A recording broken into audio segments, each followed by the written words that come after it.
Hey, witches. Hi, hello, and welcome back to another Cryptids episode. This is a one cryptid episode kind of moment because this is a pretty long one. So buckle up, buttercups. All right, I was going over my notes, so now it's all the way at the bottom. Okay. So we're going to go to rural Wisconsin. Okay, we're going to go to the Midwest. So picture this. It's sometime after midnight.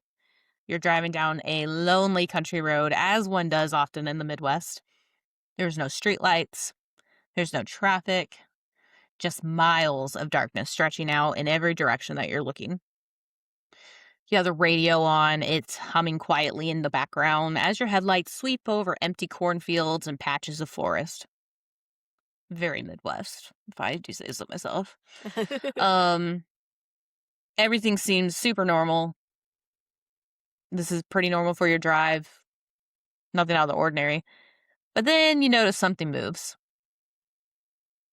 Okay, you're in the Midwest, you're in the country, you're at night. You think it's a deer. That's pretty often, right? Or pretty common, right?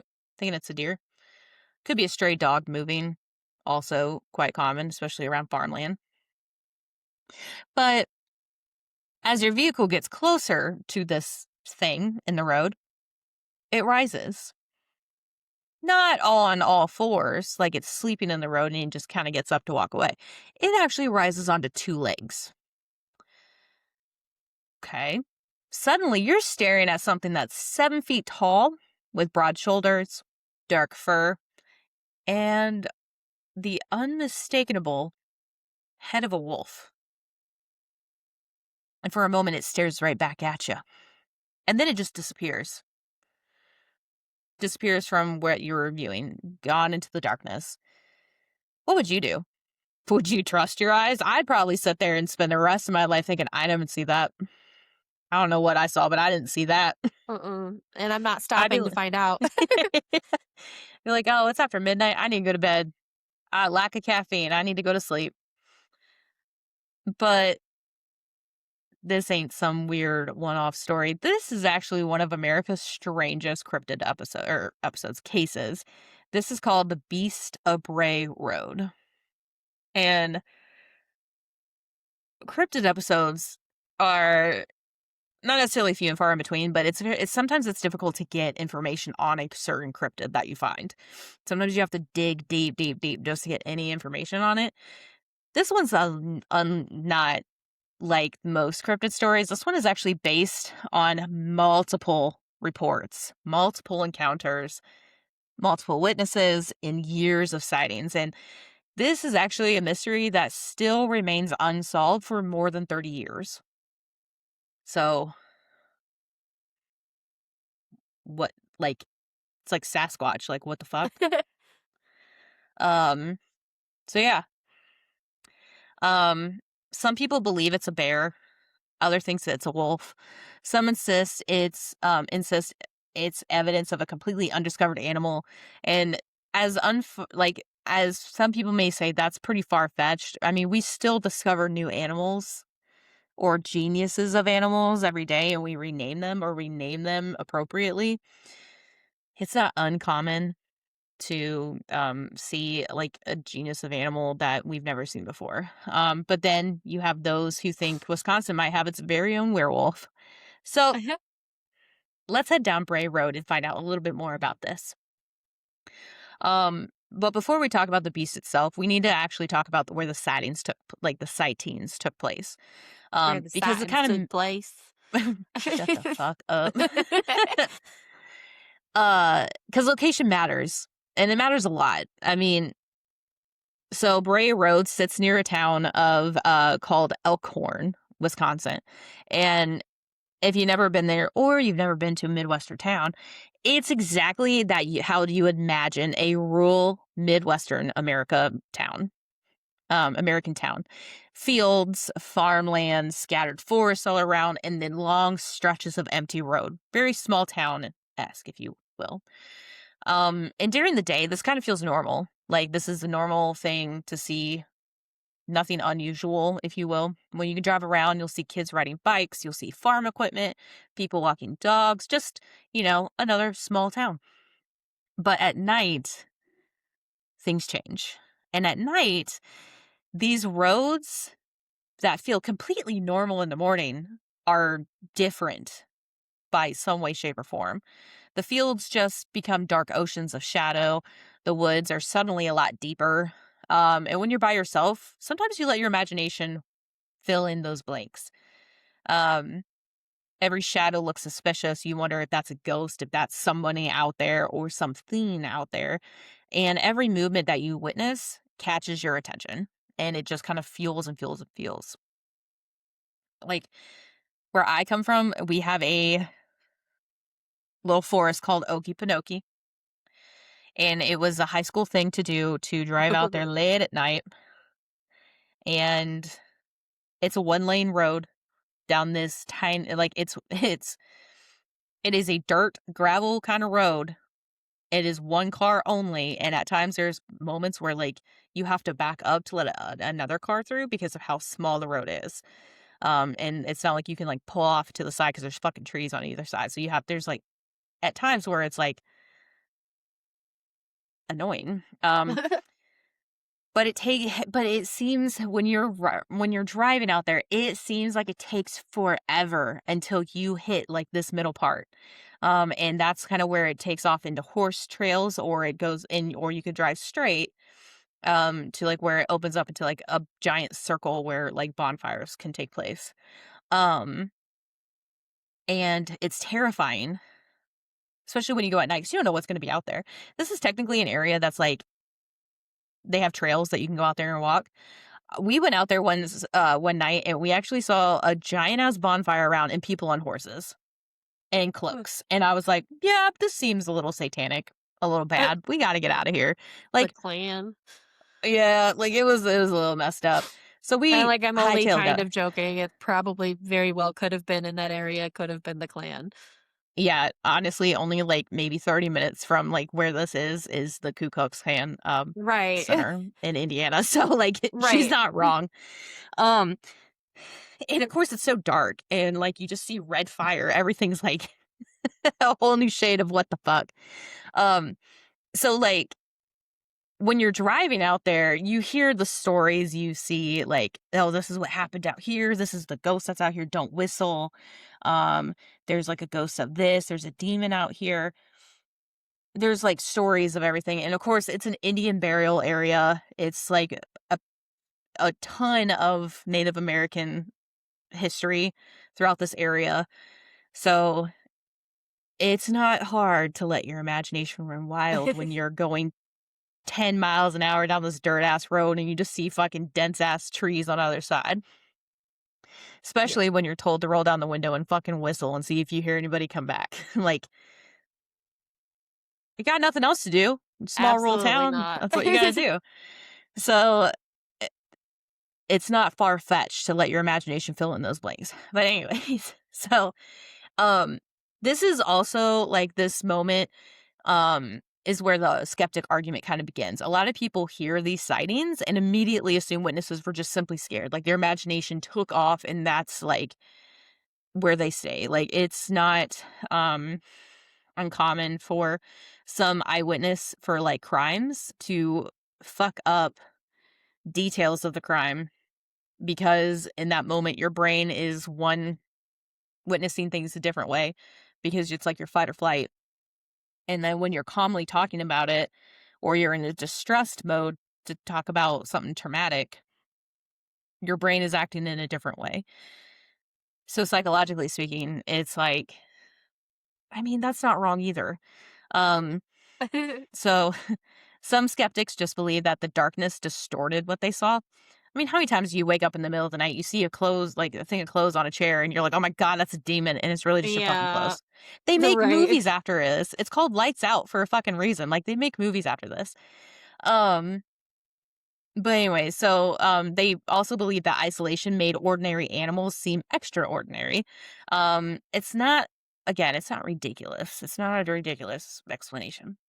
So the only problem with this skeptic thing, the argument is that witnesses weren't necessarily describing random shapes in the dark. They were actually describing very specific details, and those True. details were very consistent.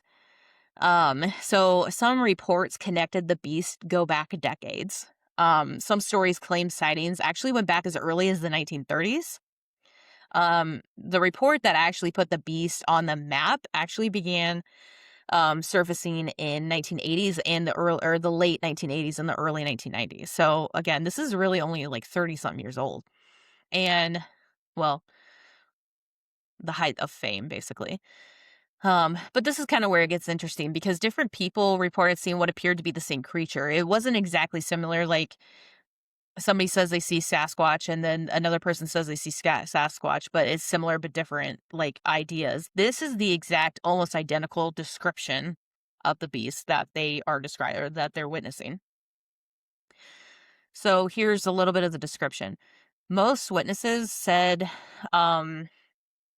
it is a creature standing between 6 and 7 feet tall, which I have never been good with numerical measurement at all. I'll sit here and say an inch, and it's like, Right. that's an inch. Like, no, so the fact that people are sitting here saying they're 6 or 7 feet tall, and I'm like, damn, that bitch probably looked 10 feet tall to me. Right. I don't know how, but it's pretty consistent. 6 to 7 feet tall. It was covered in a dark brown or black fur. Obviously, at night, it's very hard to tell the difference between that. It had broad shoulders and a very muscular build. It had long arms, a wolf-like face, and pointy ears. Now, it's kind of comical to think about it because I'm like, yeah, that's a fucking werewolf. Like, what book did they read? Um, but like, you already have like a bizarre animal there. But the one detail that everyone remembers is that the thing actually walked upright, not occasionally, not for a few steps where it was like a bear where it walks a few steps and then goes back down. It actually walked comfortably on two legs, the way a woman or the way a human would. So that's weird. That is weird. So you're already hearing it once, and then you'd probably dismiss it. But like when you're hearing the same story from different people, it's honestly harder to ignore. Um, so does consistency actually make the sightings more believable? Or does that mean it's people influencing each other? So, like, if I witness something and I'm telling you about it, and then you're like, hey, I witnessed this too because I saw it already, is that more Right. of an influence or is that more of like an actual belief kind of thing?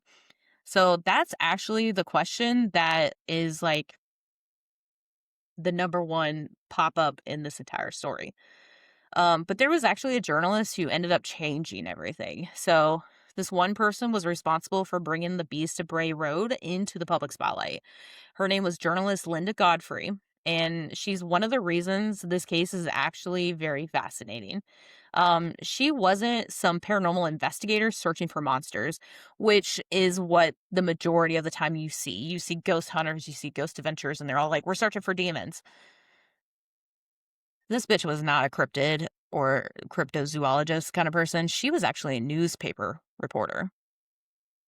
She was far from the world of cryptids and monsters and paranormal. She was just a normal journalist covering local stories. So, when these reports of a wolf-like creature started circulating around Elkhorn, she was actually assigned to the story. And at first, she assumed it was a quirky local feature, something local lore, basically. But one of those stories people talk about for a week and then forget didn't actually happen. She actually found herself interviewing witness after witness after witness, and then the story just became that much bigger. Did someone pee? No, he's covered in something black. You Ew, black? Which one? A dog or a cat? Because that's concerning in and of itself. Okay, anyways, so after she found herself interviewing all of these witnesses, the story actually became quite bigger than what she originally thought it was, just some local feature. Um, And they weren't all teenagers trying to get attention. So there's always a stipulation of, oh, those are teenagers. They're just trying to get in the spotlight. No, that wasn't the case. They weren't all ghost hunters. They weren't all believers. Some were farmers. Some were drivers. Some were longtime residents familiar with local wildlife. But and many insisted on whatever they saw wasn't actually a bear and it wasn't a wolf, but it definitely wasn't a dog. So the question remains, what is it? And of course, as any good journalist, you would dig deeper. And that's exactly what she did. So Godfrey's approach is that she actually remained open-minded without jumping to conclusions throughout this entire process. She didn't walk around saying, yep, definitely a werewolf. But she also didn't dismiss them. She actually listened, she documented everything, and she investigated, which is, what a journalist should do. Not just some face that, does this or that for like the news. And the more she actually looked into the story, the stranger it became.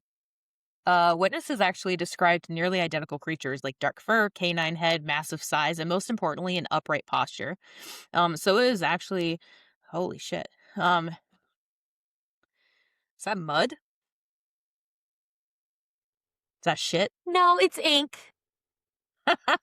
Titan! Girl, No!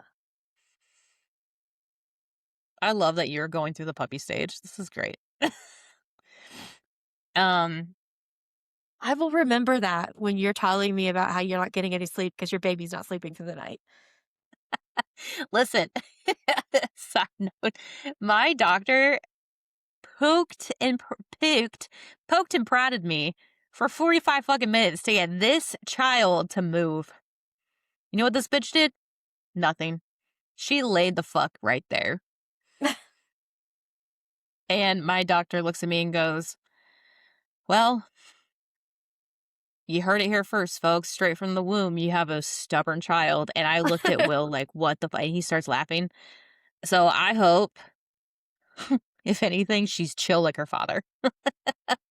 If we get a stubborn, like, anxious person or kid like me, we fucked.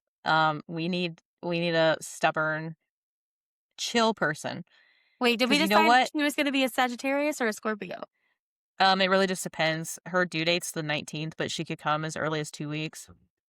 Because if she's a Scorpio, I think you're in trouble. But if she's a Sagittarius, I think you'll be okay.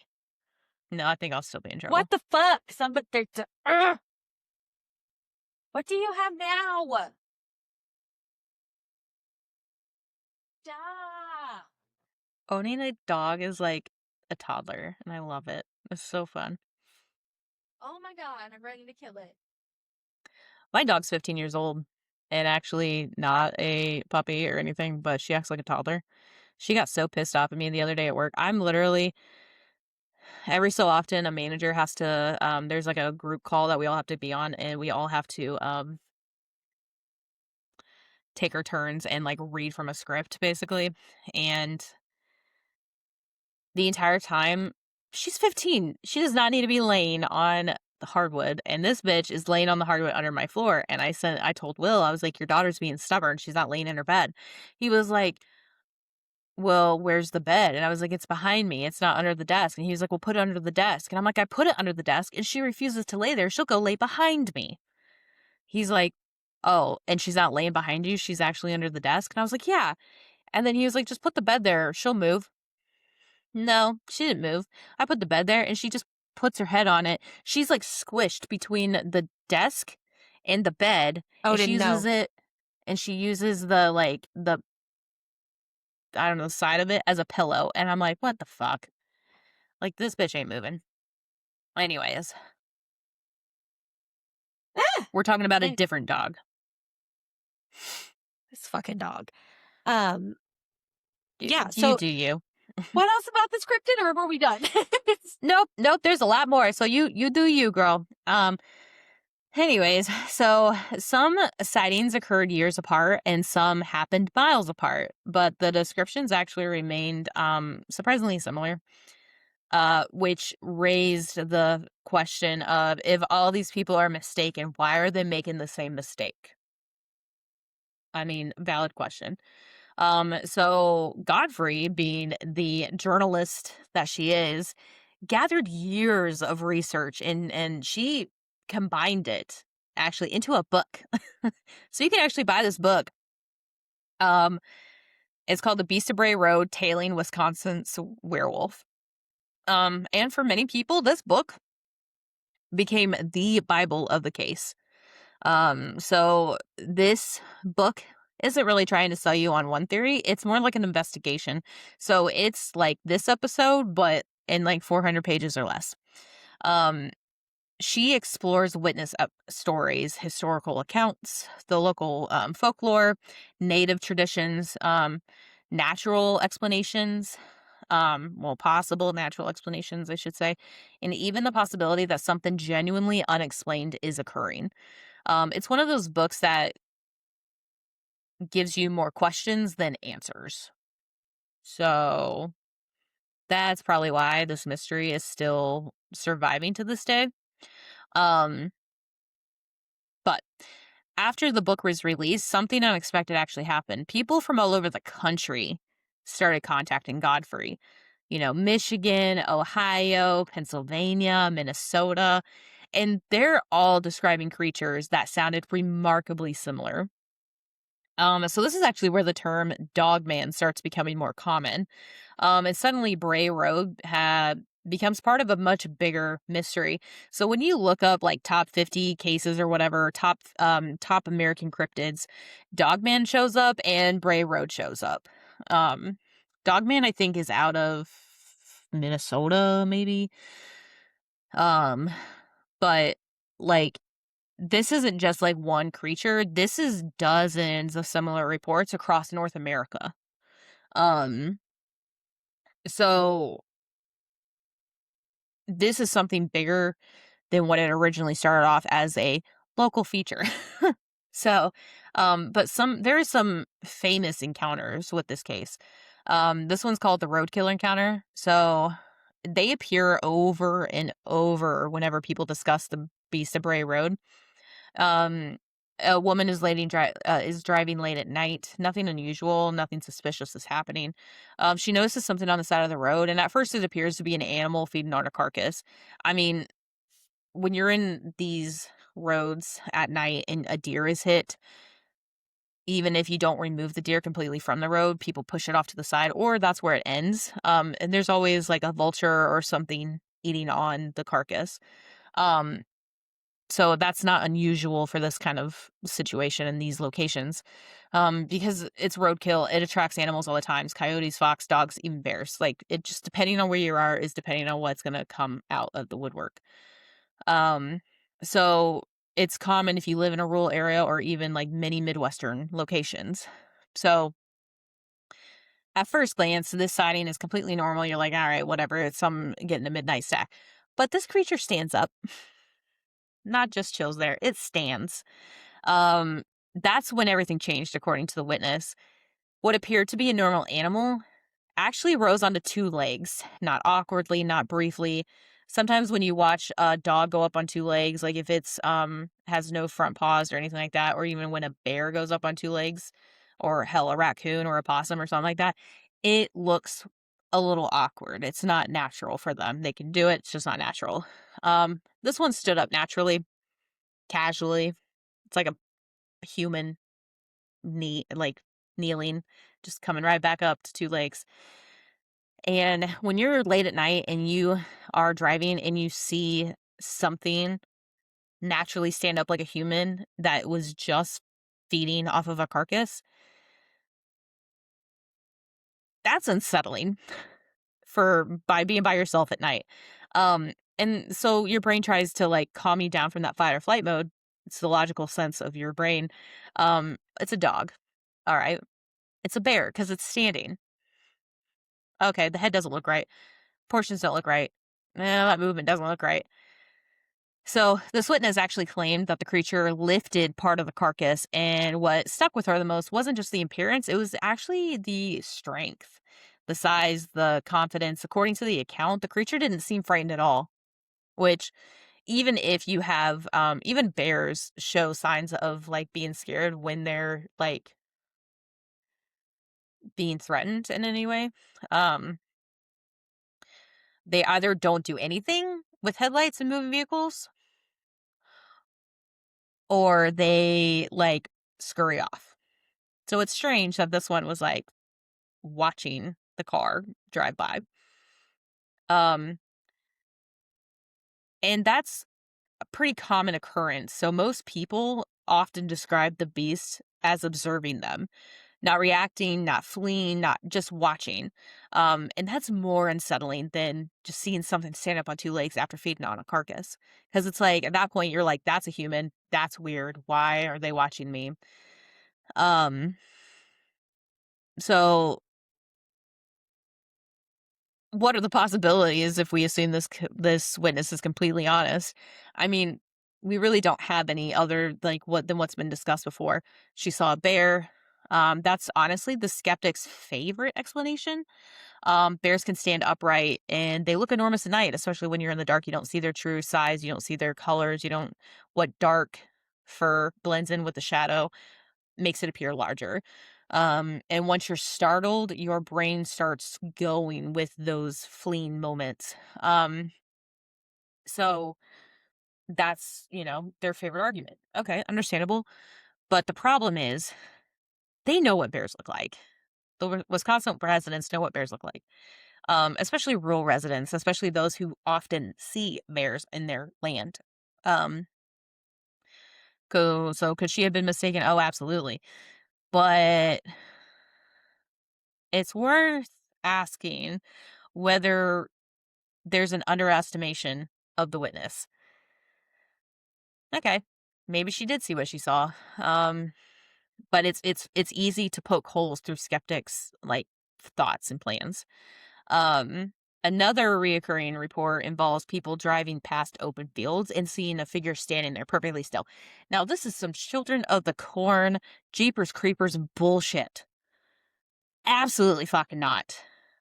Um, I find it less creepy if this was a story about an animal chasing people, like fucking lions. Okay, you're on a safari, the lion starts chasing after you. You're in a shark cage, and the shark starts coming at you. Like, all right, I get it. That's normal animal behavior. We're the fucking stupid ones. Got it. No, this one is just motionless, standing in a field watching.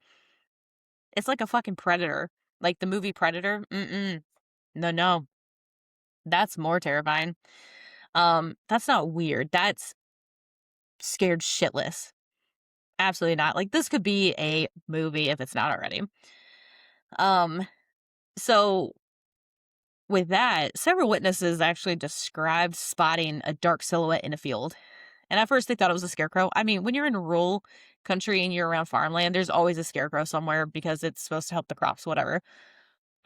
Depending on the time of day, it could be a farmer. I mean, if a farmer has like a deadline and they have a lot of shit to do and they don't have a lot of help, they're out there bright and fucking early. Um, or maybe it's just a deer standing awkwardly. I don't know.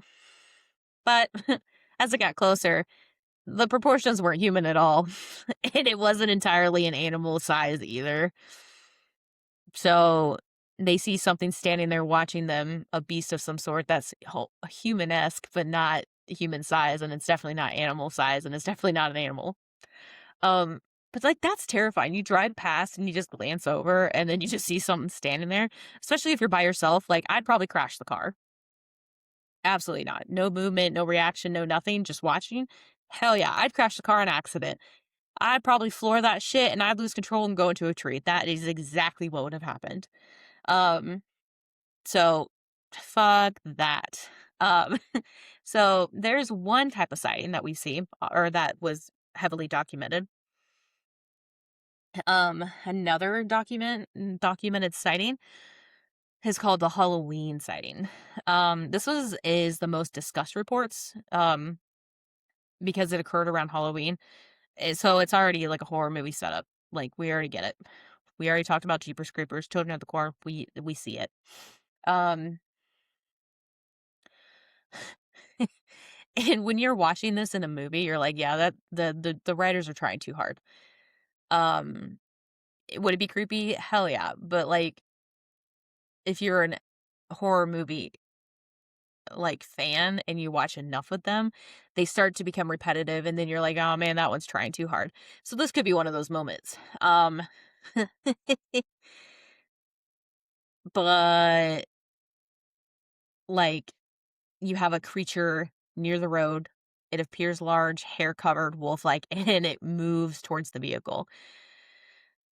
If someone generally saw a predator approaching their vehicle, how accurately would they remember what happened? How, like, I would be shitting myself driving away because they literally, that's why, like, in militaries, you are trained for being a prisoner of war.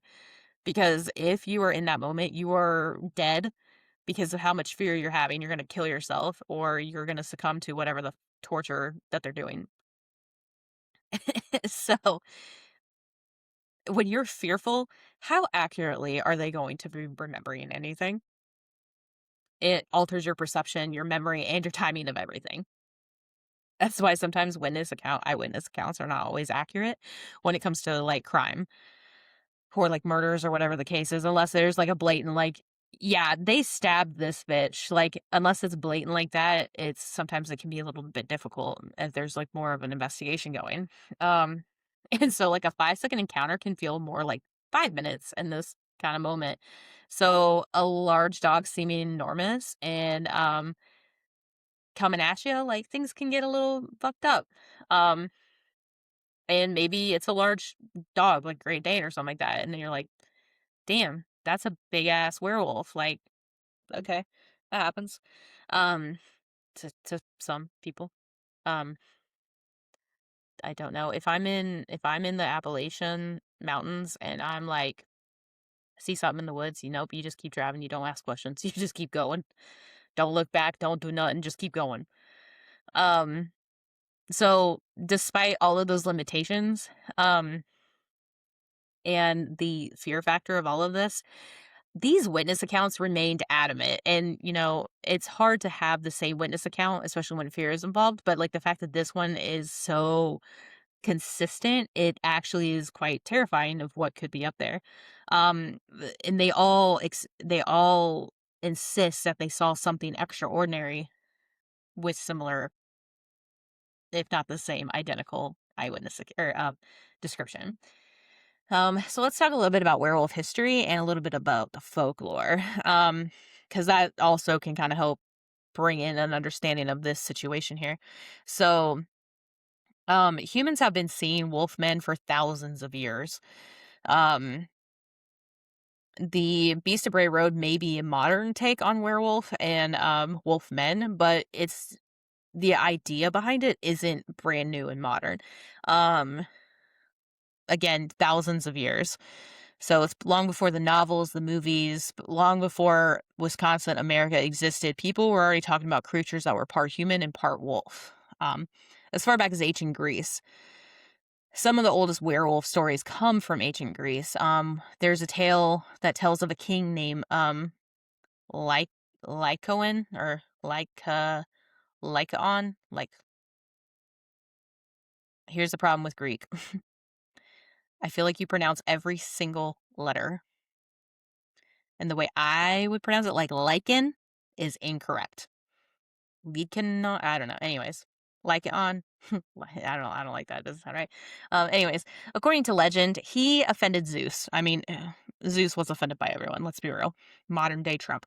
As punishment, Zeus transformed him into a wolf.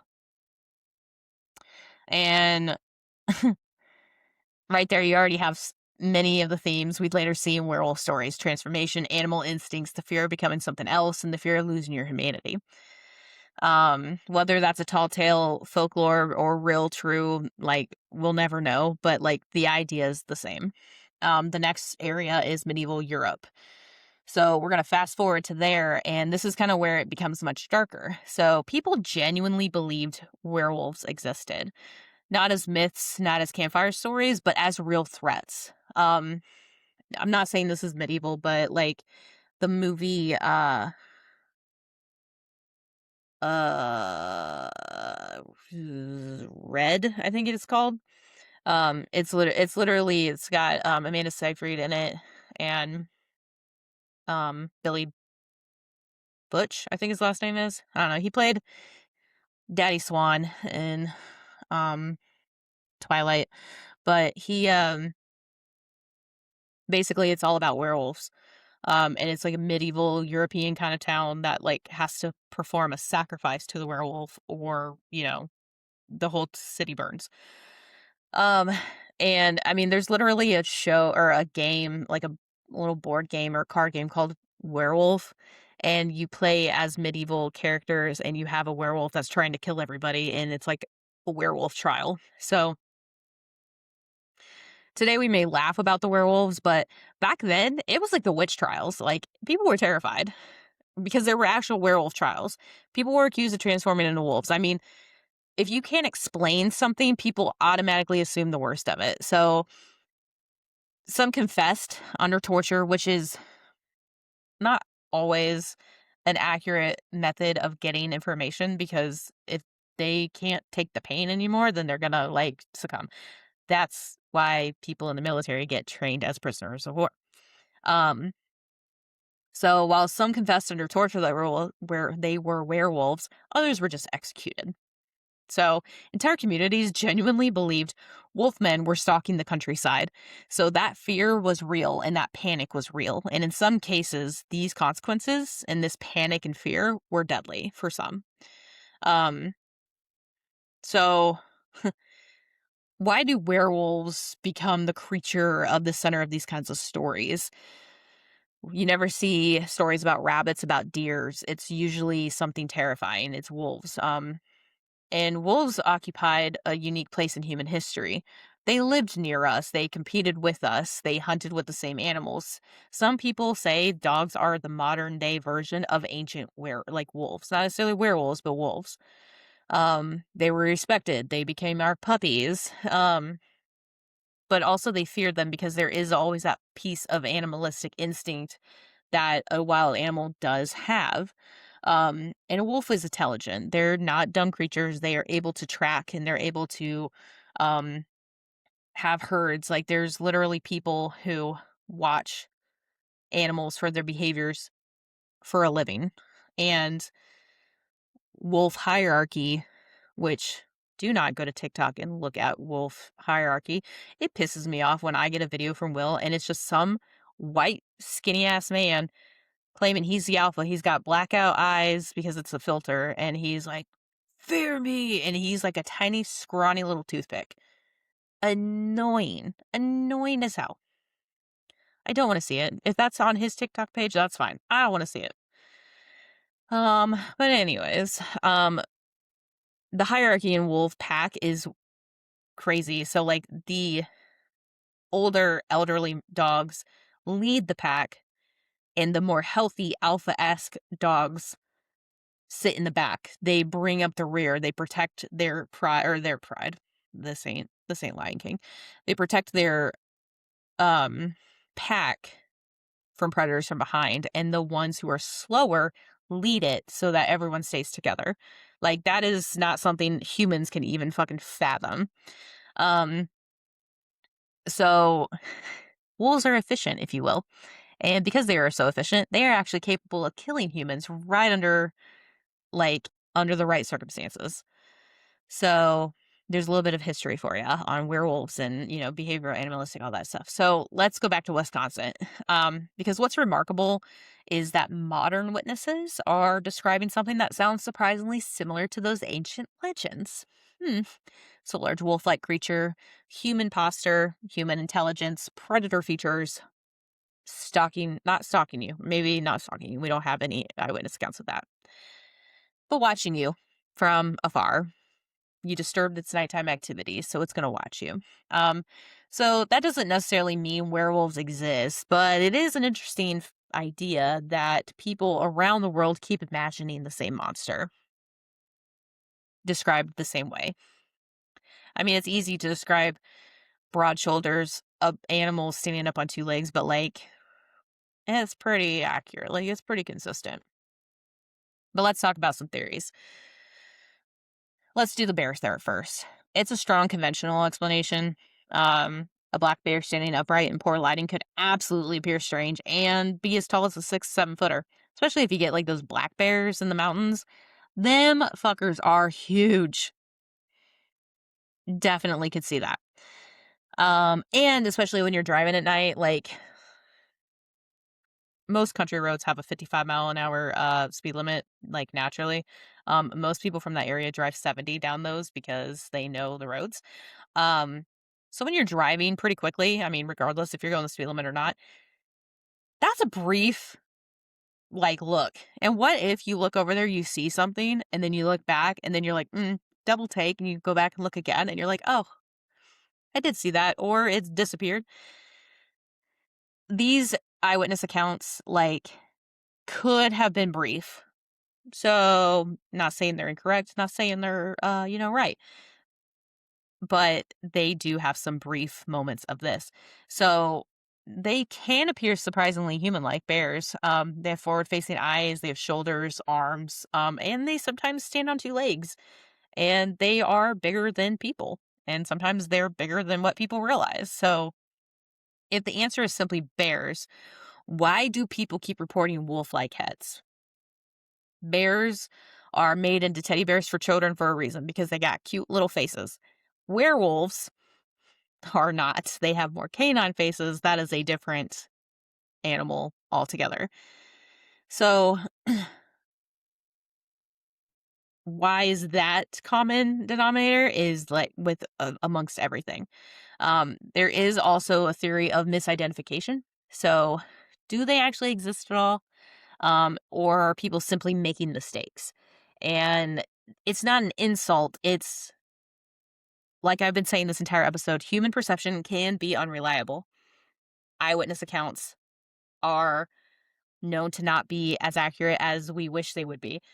That is something that you learn in psychology and as a crime scene investigation, like minor, forensics minor, we actually had to like go through trials. We actually had to go through this not prepping the scene. I'm not a murderer. I'm not Dexter. Um, Cleaning the scene, getting your evidence, filing that evidence in for, like the testing and all of that, and then actually presenting it at court if you become an eyewitness or like an expert witness. So like we actually had to practice it. And anytime they were like, well, this witness claims they see this, that would be our argument. Like, well, how accurate is that argument? Do you have video surveillance? Do you have this? Do you have that? Like, those are things that we actually had to poke holes in as a prosecution. And those were things as a defense attorney or like that you're pretending to be a defense attorney on, you had to fuck with. So, not saying they're stupid, not saying that they're incorrect or that they made a mistake. Ugh, it's common. It's very, very simple. We've all experienced it all the time.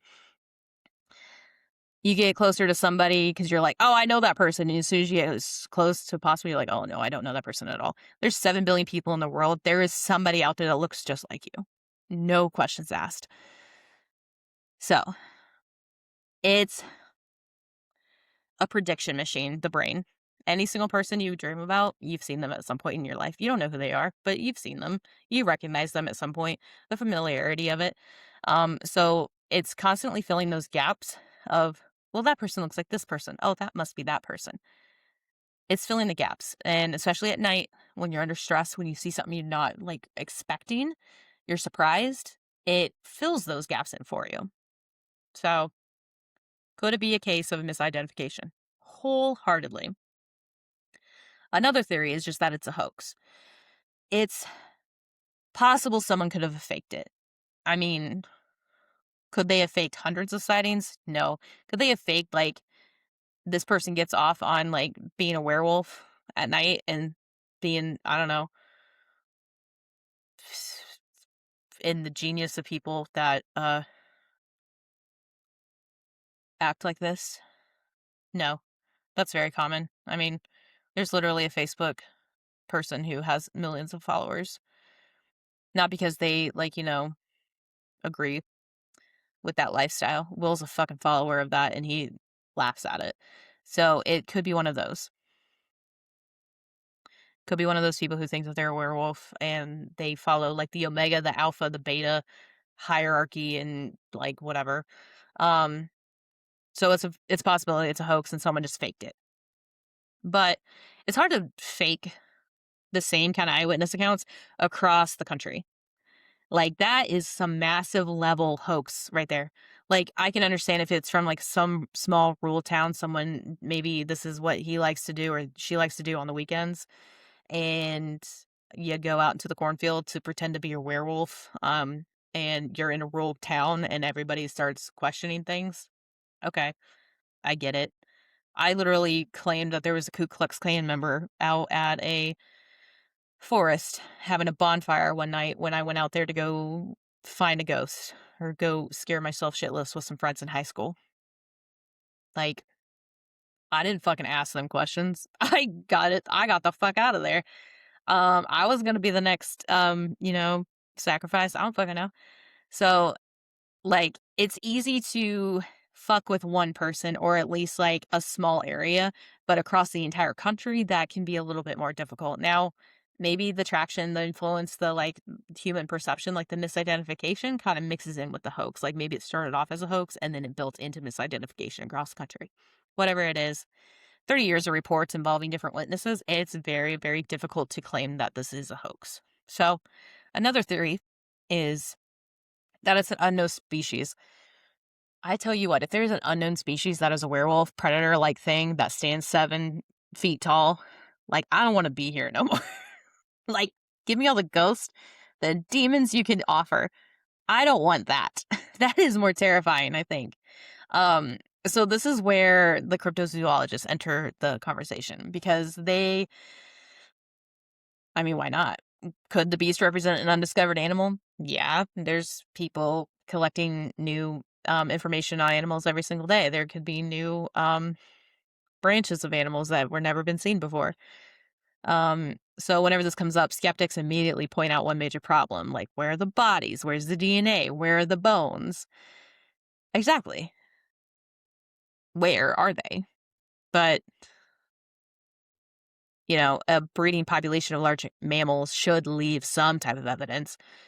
I mean, somebody and everybody, not everybody, I shouldn't say that. Eventually, somebody hits one with a car.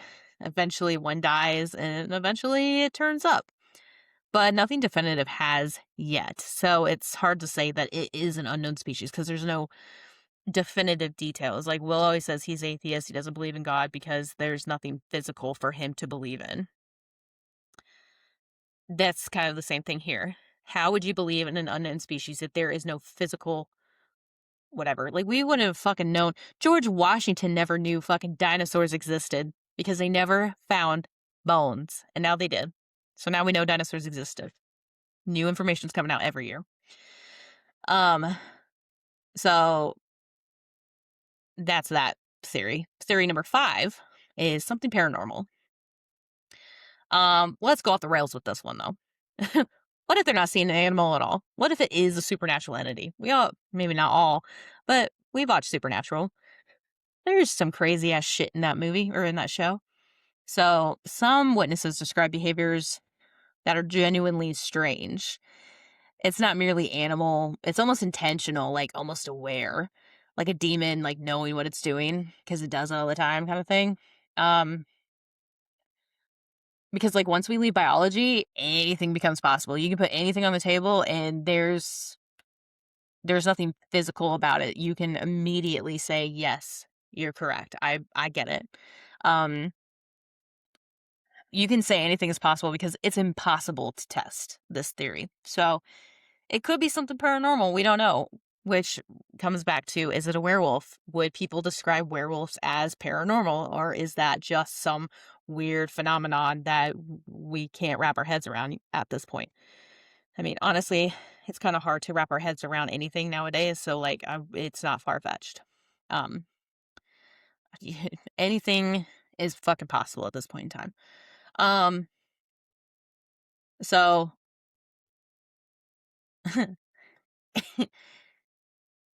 Is it a bear? Is it a hoax? Is it an unknown animal? Something paranormal?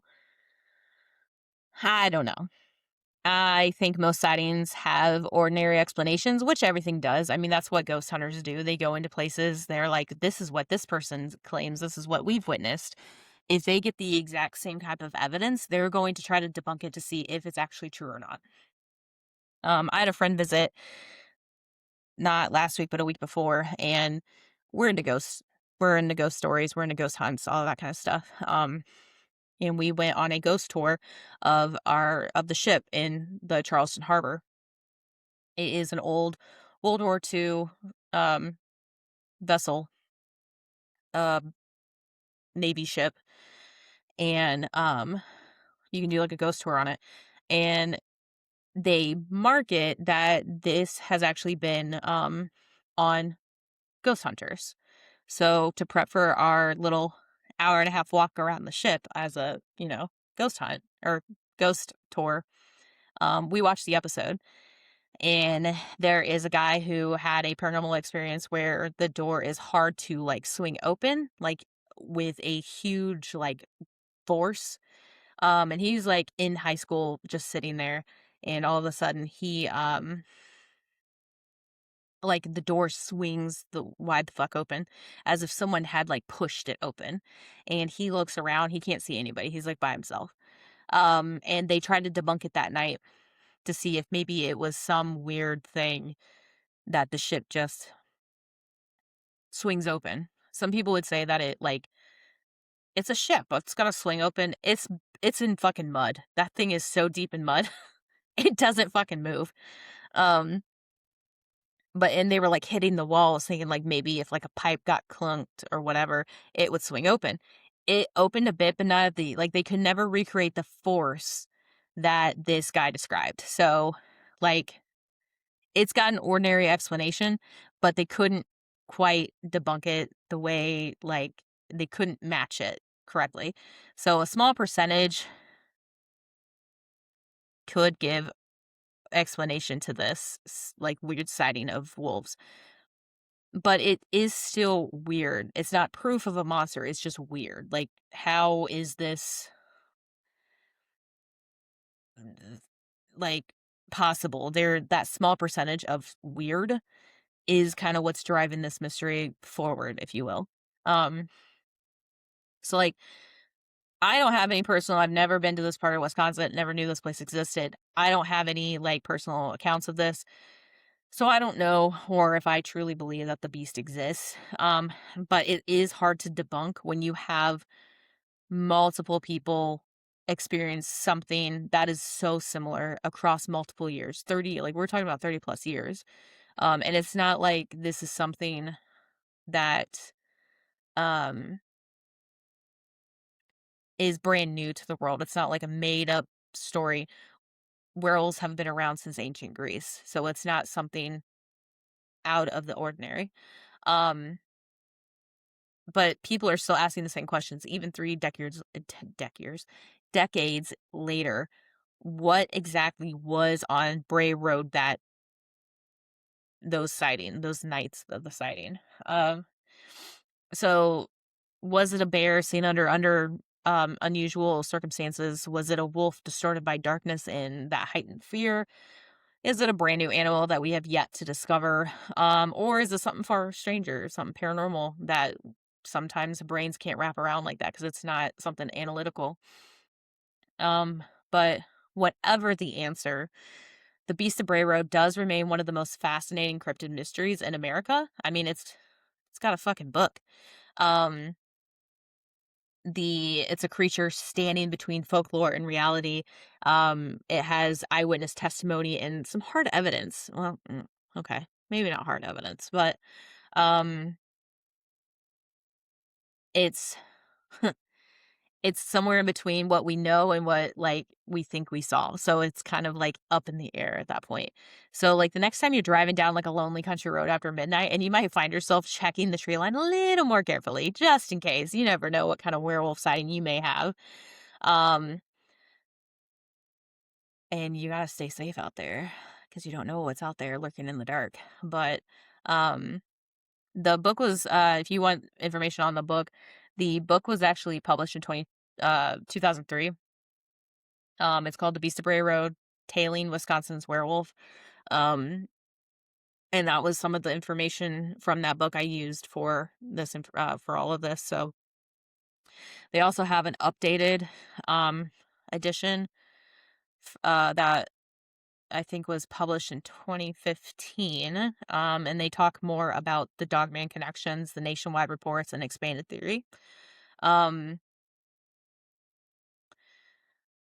but yeah, there's some newspaper stuff in there. There's Monster Quest History Channel.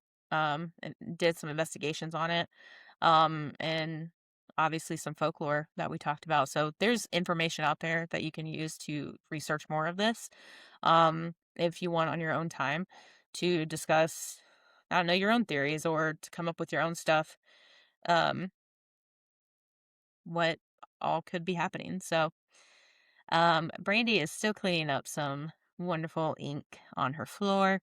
I just got a Snapchat notification for it. So I will do her outro today. Anyways, until next time, guys. Bye.